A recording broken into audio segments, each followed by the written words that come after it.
Hi, I'm Dana Shoaf, editor of Civil War Times magazine, and I'm back with Melissa Winn on the Antietam National Battlefield. We're at our final stop for our Facebook Lives today, and for those of you that have seen all of them, I really appreciate it, and for those of you just tuning in, thanks for doing so as well.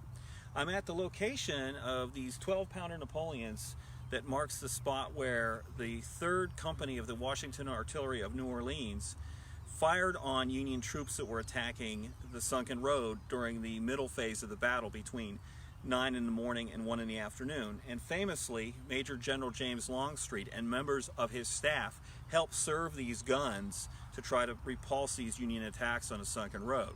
Now, Melissa's going to pan across and show you where we were earlier. You can see the observation tower, and we were out in that field, if you saw the first video, where the Irish Brigade attacked. She's going to pan across to the east. You get a much nicer view of South Mountain than you did this morning when it was hazy. And of course you could see the field over which the 2nd Corps of the Army of the Potomac attacked the sunken road delineated by the wood fences. And you can imagine how the artillery fire from this position would have been devastating, especially to French's division, as those Union troops attacked the section of the sunken road that's almost directly in front of me. And just kind of ending up there, Melissa, you can see the very light colored farm buildings of the Muma farm, so gives you perspective of where we are on the battlefield. What I wanted to do actually though was end up by taking you at least a short distance into the Piper Orchard. After the sunken road defensive line collapses for the Confederates, the Confederate forces fall into this orchard and establish a battle line to try to hold this sector. We're going to walk in because it gives you another great example of how quickly the topography changes. So we just started at this battery, and we're going to go a few yards in, and you're going to see how quickly the elevation can change.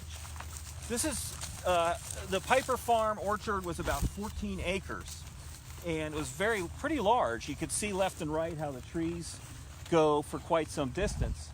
And I recently saw a really interesting talk at the George Tyler Moore Center for the Study of the Civil War at Shepherd College, where archaeologist Stephen Potter talked about metal detecting for the National Park Service at this location.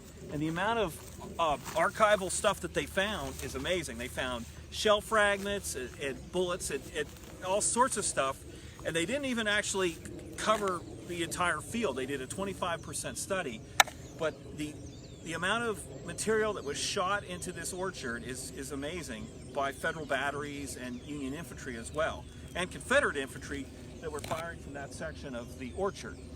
But Melissa's going to turn around,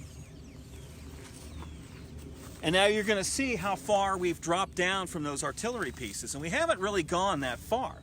But from the location we are now, you can't even see the sunken road again. It disappears very quickly. One of the last actions that takes place in this area of the battlefield is the ill-fated charge of the 7th Maine Infantry. They attack by themselves and unsupported into the northeast corner of this orchard.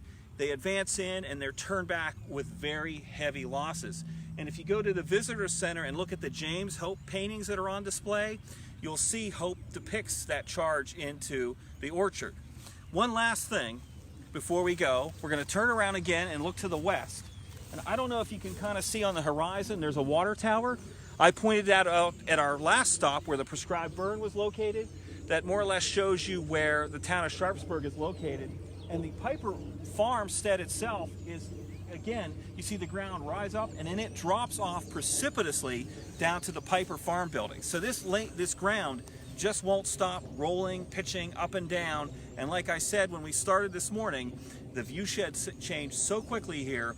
And if you can only imagine yourself as a Civil War soldier marching across this land shoulder to shoulder in linear tactics, how quickly your views change and how disorienting this whole battlefield can be and how difficult it can be to fight in such an environment.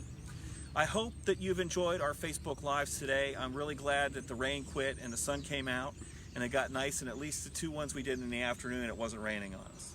So this is Dana Shoaf and Melissa Winn from Civil War Times magazine signing off for today from the Antietam National Battlefield. Thanks for watching.